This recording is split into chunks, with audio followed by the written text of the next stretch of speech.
Jepang masuk ke Indonesia secara bertahap. Serangan demi serangan mereka lakukan, mulai dari daerah yang kaya sumber daya alam di Kalimantan, Sulawesi, Maluku, Sumatera, dan pulau-pulau lainnya, hingga akhirnya mereka bisa menundukkan Belanda di Jawa yang kaya akan sumber daya manusia. Saat Jepang mulai berkuasa, pejabat-pejabat kolonial yang berasal dari orang Eropa disingkirkan. Namun, orang Indonesia dipertahankan atau bahkan dipromosikan.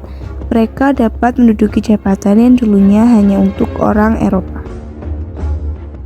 Namun pada satu sisi hal ini menguntungkan bagi sebagian orang Indonesia karena dapat memperoleh kekuasaan.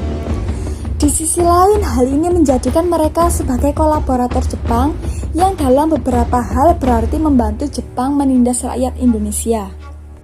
Para pejabat lokal ini seringkali berada dalam posisi yang dilematis, karena jika mereka tidak tunduk pada Jepang, mereka akan dihukum berat atau bahkan dibunuh.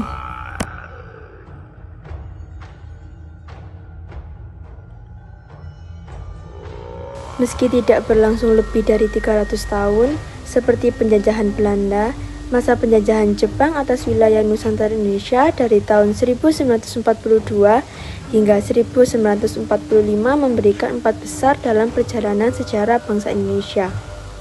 Masa penjajahan Jepang juga meninggalkan jejak-jejak yang beberapa di antaranya bertahan hingga kini.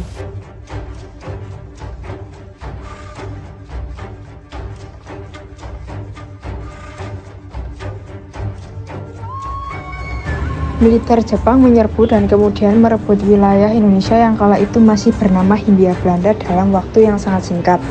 Hanya sekitar 1 bulan setelah menyerang pangkalan militer Amerika Serikat di Pearl Harbor pada bulan Januari 1942.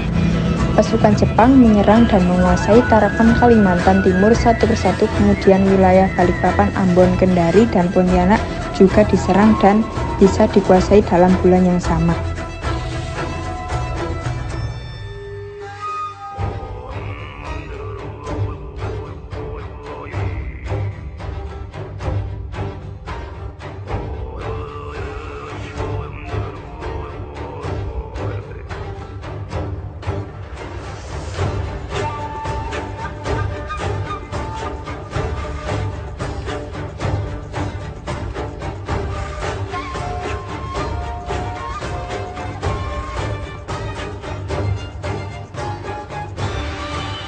Setelah berhasil merebut beberapa wilayah lain di Indonesia pada tanggal 5 Maret 1942, tentara Jepang berhasil menguasai kota Batavia, pemerintah kolonial Hindia Belanda yang semakin terdesak.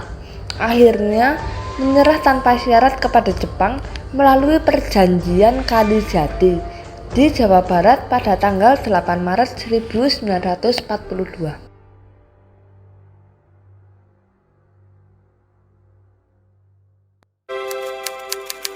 Saat Jepang berkuasa, masih banyak para bangsa Eropa yang bekerja di pemerintahan. Namun, lama-kelamaan, pihak Jepang mengganti para bangsa Eropa tersebut dengan para pribumi. Karena itu, banyak bangsa Eropa yang tidak senang dengan pergantian tersebut, sehingga mereka memberontak. Namun, pihak Jepang menangkap mereka dan menggantinya dengan para pribumi. Akhirnya, para pribumi pun dapat menjadi pejabat di pemerintahan pada saat itu.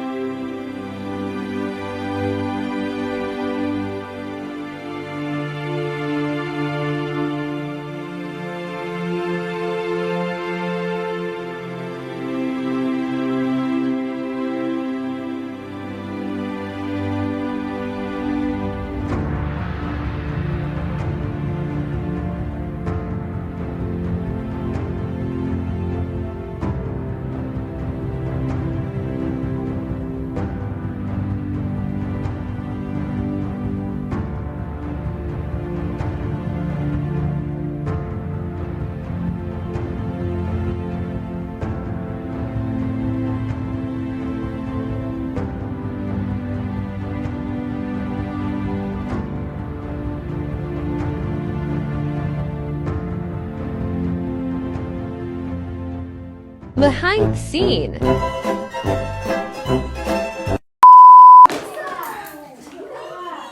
Hati Hati-hati!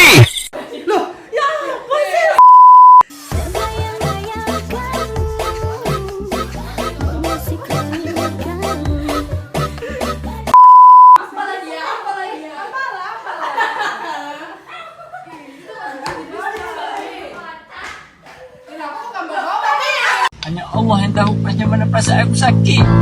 Sakitnya perasaan aku ni.